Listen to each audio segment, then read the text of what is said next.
Berhenti rehat sebentar. Bila kembali nanti, mungkin dapat kerja pandangan Tuan Haji tentang sebagaimana yang Bapa Lily kata, boleh merapatkan kembali, tetapi bagaimana untuk mengubah mungkin persepsi yang ada kini. Di satu pihak mungkin orang kata orang meminati Upin Ipin, contohnya meminati. Kedua, untuk mengubah persepsi yang mungkin sedia ada oleh media dan sebagainya. Ya, jadi bagaimana kuasa itu dapat mengubah dan menukar hubungan mungkin orang satu rumpun ini. Kita berbincang sebentar lagi. Kita rehat dulu. Kita kembali selepas ini. Boleh kumpulan orang kata dari budaya Pak Lilia, bagaimana untuk orang kata kalau boleh ada ripple effect-nya kepada keseluruhan orang kata rumpun Asia Tenggara contohnya, bagaimana untuk ini satu usaha yang bagus, tapi kemudian bagaimanakah untuk ini akan berjangkit daripada ini, berjangkit kebaikan itu dan melalui konten kandungan.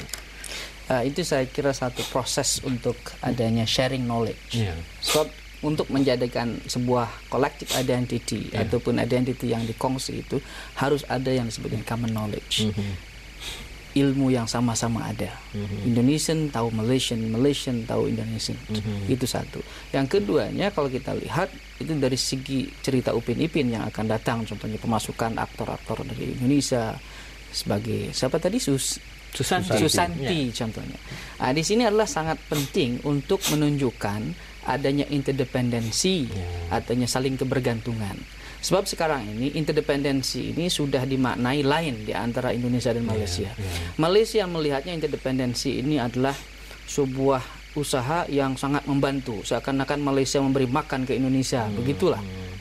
Ya, itu rasa orang Malaysia terhadap Indonesia. Di waktu yang sama Indonesia melihat keadaan interdependensi itu sebagai exploitation. Banyaklah tenaga-tenaga yang tidak digaji, yang marahan didera. Ini adalah persepsinya. Malaysia melihat sudah dikasih makan, sudah dikasih ini, mengirim uang, tidak berterima kasih istilah. Ini di Malaysian society. Di Indonesian society bukan begitu. Interdependensi dilihatnya adalah exploitation yang ada. Sehingga tidak sama persepsi itu. Nah, mungkin Upin Ipin mengembalikan persepsi itu sehingga adanya sama-sama pemahaman tentang interdependensi, saling ketergantungan.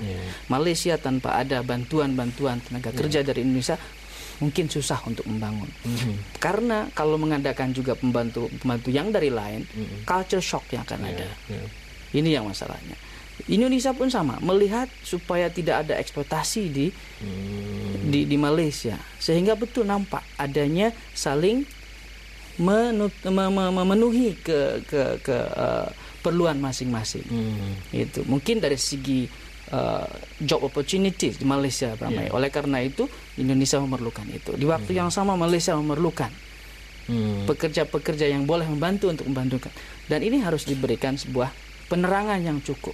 So interdependensi mustahak. Jangan disalahpahami kedua negara ini. Ini yang mustahak. Khususnya di kalangan masyarakat. Karena masyarakat yang sekarang menghangat. Itu. Saya